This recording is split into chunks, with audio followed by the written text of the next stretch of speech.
Well, good morning, everyone. Hope you're having a wonderful day. May the good Lord bless you. Well, it's that time of the year again. Everybody's getting the cold and the flu, and it, it don't just happen to you in the wintertime, of course. It can happen to you any time of the year. But in the Appalachians, we use and been prone to using old-fashioned, what they called cures. They weren't really cures. They were just herbal remedies that helped your body or immune system get over whatever was bugging you quicker. So last night I went to bed. I had a tickle in my throat. You can tell by the way I sound. I have a bassy voice, and the wife, she'd been sick all week, and I'm thinking she's just about to get over it. So we've been using some of my herbal remedies, and this morning I am going out and get some more things. I'm going to show you guys what I use for colds and flu. Like I say, I'm not a doctor. I'm not prescribing medicine or anything that I show you on this video. If you need to go to the doctor, for goodness sakes, go and see your doctor, okay? That's it. Appalachian people have been using home remedies all of their lives. Most of us old people have been using those remedies. So we're going to go out and get slippery elm. We're going to get us some more white oak bark. We're going to get some birch bark. We're going to get some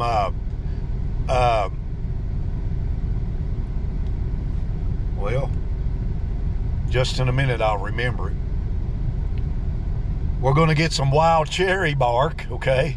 You want me to leave that in there? I could leave that in there and not edit that out. That'd look really ugly, wouldn't it? No, I might do it anyway. Anyway, we're going to go get us some barks, but we're also going to find some turkey tail mushroom.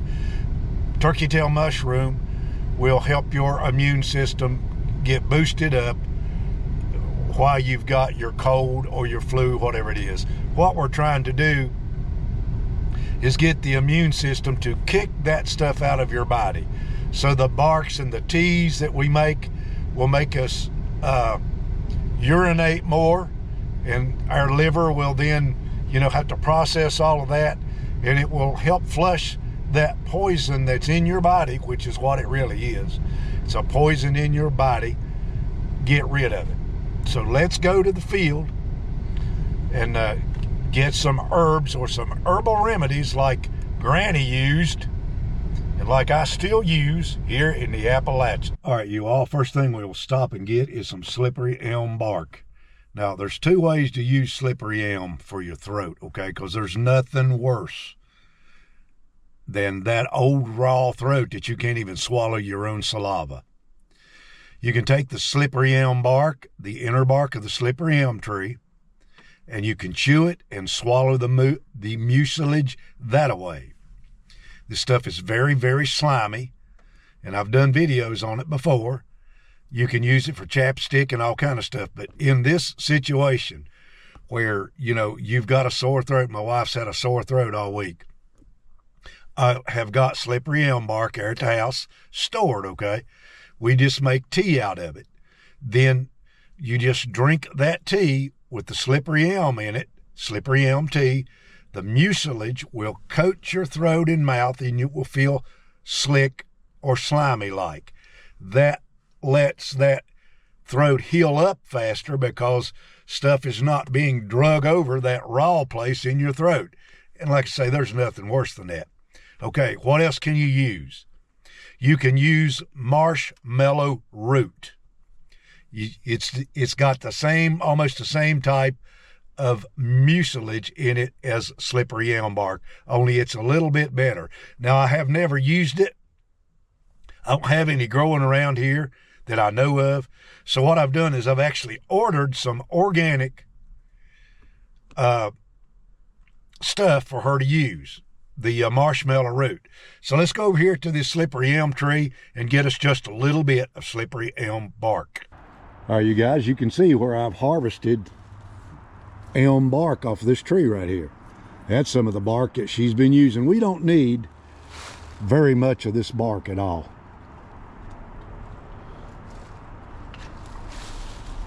So it's the inner bark, guys, that we're interested in. That white layer that you see right there.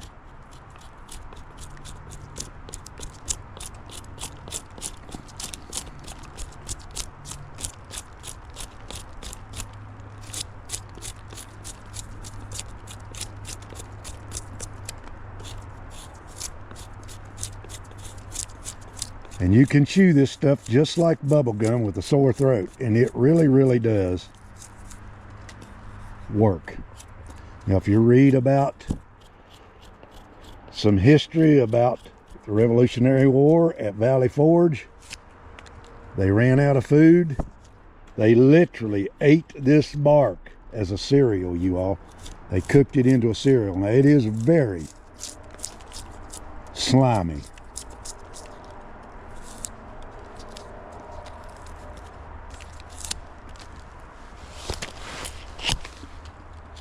So here's what we're looking for. We're looking for this right here.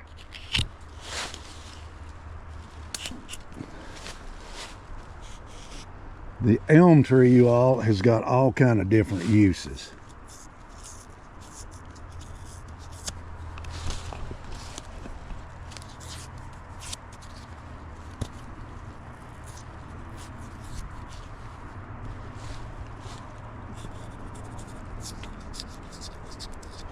This stuff should just peel right off of there. Just like that.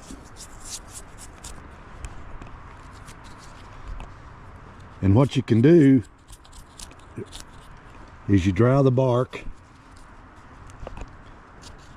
and then you can either store it just like it is, or you can grind it into powder. Now you'll see me take some of that slimy bark and start chewing it right now, because I got that tickle in my throat. You all, right here, we'll get us some birch bark off of a birch tree.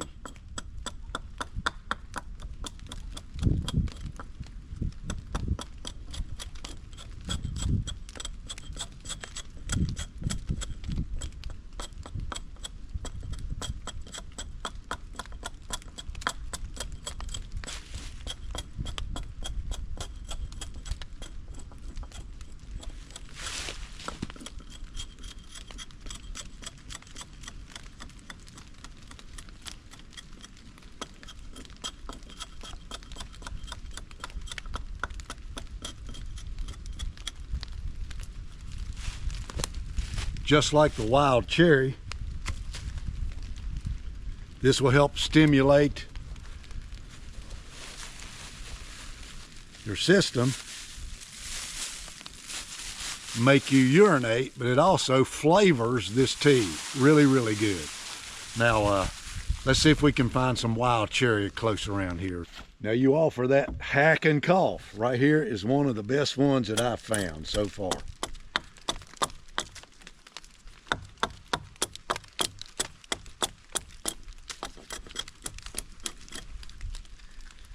Wild cherry bark.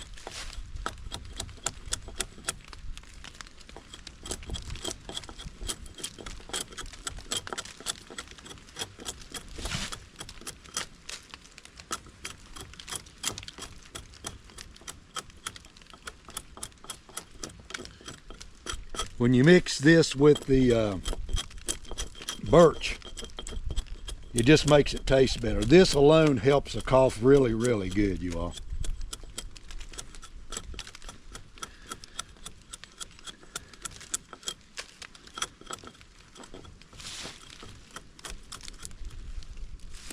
I'll pick that right up off the leaves right there.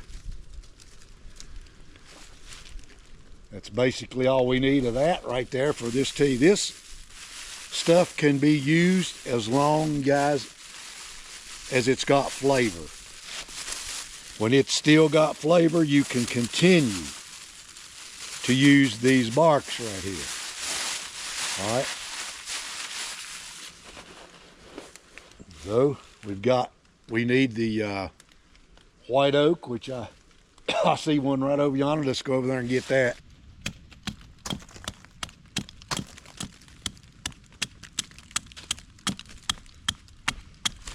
I love this stuff, you all. Urinary tracts, hemorrhoids. I've showed you how to use this stuff before.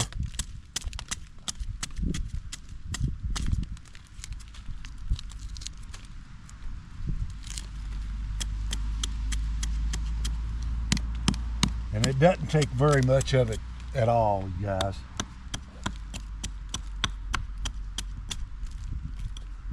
And of course you can use others, oaks as well. But this right here, it has milder tannins in it, okay? That's the reason that this works better. And of course, to the people who lived in Appalachia before we did, the Indians, they noticed that this tree will heal this scar completely over. It's a self-healing tree. So we've got enough of that right there to work, okay? All right, you all, here's how we're going to use this stuff today. We're going to make an infusion. First, I'm going to take some white oak bark. And we're going to do this in a double boiler. Now, you do not have to do this in a double boiler, okay? Double boiler is just simply going to make this cook a little bit slower at a more controlled heat. So how much of that do we need? Need about 2 tablespoons of this stuff, you all. Boy, you can hear how scratchy my throat's getting too. Okay. Here is our slippery elm bark.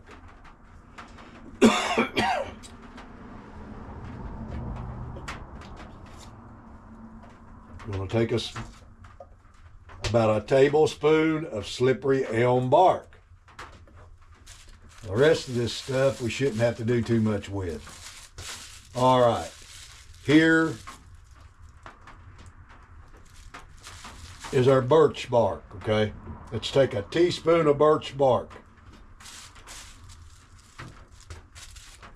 And of course, our wild cherry bark. Let's take us about 2 tablespoons of wild cherry bark. Now, by the way, make sure you guys, you don't leave this stuff laying around and let it mold, okay? Do not infuse mold into a cup of tea. Okay? Pretty simple. That's just one of the things that people do wrong when they're trying to use herbs. If you're going to dry it, wait till it's perfectly dry.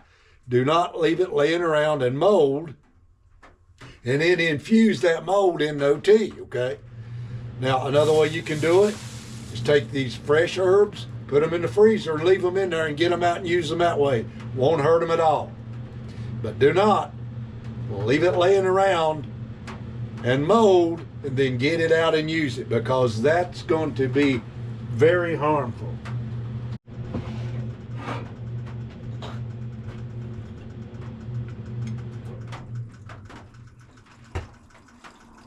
I've already got that water preheating over on the stove. You all, we're going to use for this infusion a half a quart of water. I'll put the rest of it in the bottom of this double boiler. I'll set it over here on the stove and we'll cook it right there on the stove.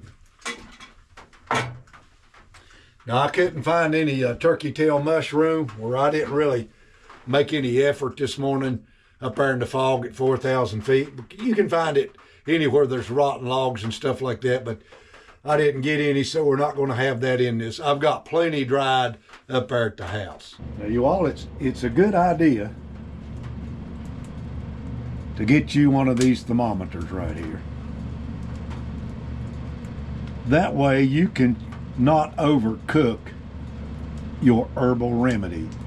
That's why I'm doing this particular batch right here in this in this double boiler, okay? Let me check the temperature.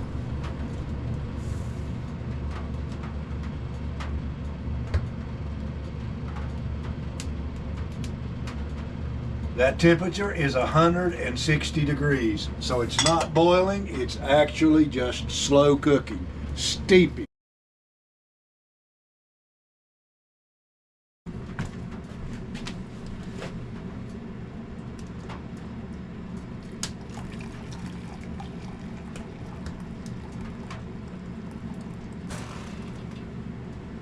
Yep, that's hot enough to burn the hair off of your tongue, you all.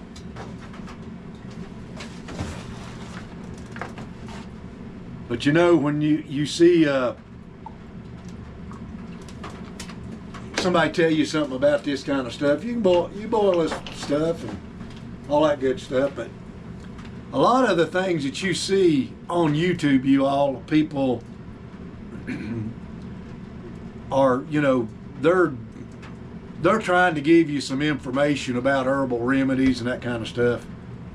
They really don't use that stuff at all. They've read about it in a book and they've watched a YouTube video, and all of a sudden they are just experts in herbal remedies when they haven't used it even a year, not even anything. So make sure that when you're using this kind of stuff right here, don't use this just because I tell you to. Look at what experts in your area tell you, and I'm talking about somebody like me in particular who's been using this stuff now for over 50 years. When you've been using plants for over 50 years, you should know something about plants. So anybody that knows me knows that, okay? Anybody who knows me knows that I'm not just out here pretending like I know something about what a plant can do. I don't do that kind of stuff. If somebody comes to me and asks me questions about something that I don't know, I will tell them that I don't know.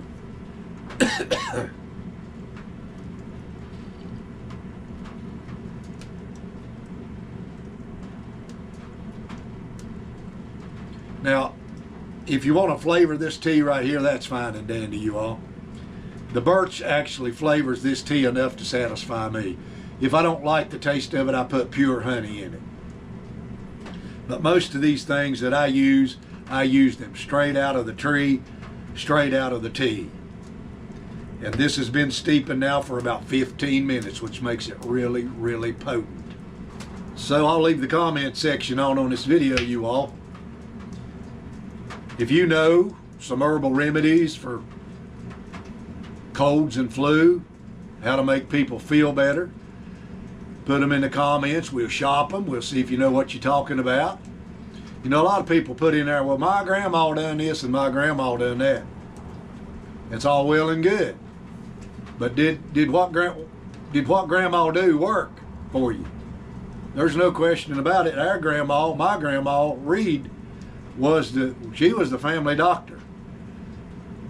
So I inherited some of that stuff from my grandma, I'm sure, because I used to go with her down the railroad tracks in Oakville, West Virginia, and she would point out the plants, and she would get plants off of the railroad bank, and she would say what those plants were for.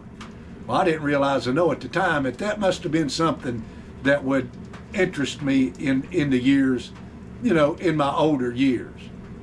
When I was just a kid, I used to watch her do that. She was the family doctor.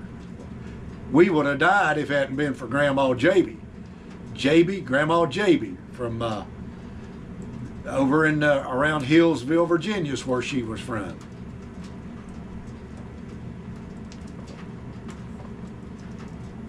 But if you know something about herbal remedies that somebody could use for their cold that really works, something that you have used and you know good and well that it works. I'm not telling you something right here that don't work, you all. This stuff is really good for cough, and I could have added some rabbit tobacco to it for the stuffy head, all that kind of stuff. But one of the main things this does is it calms that cough down. Because when you cough, it's like your lungs is going to come up, and you'll hurt your ribs and everything else from coughing too hard. You'll pop them right out of their sockets.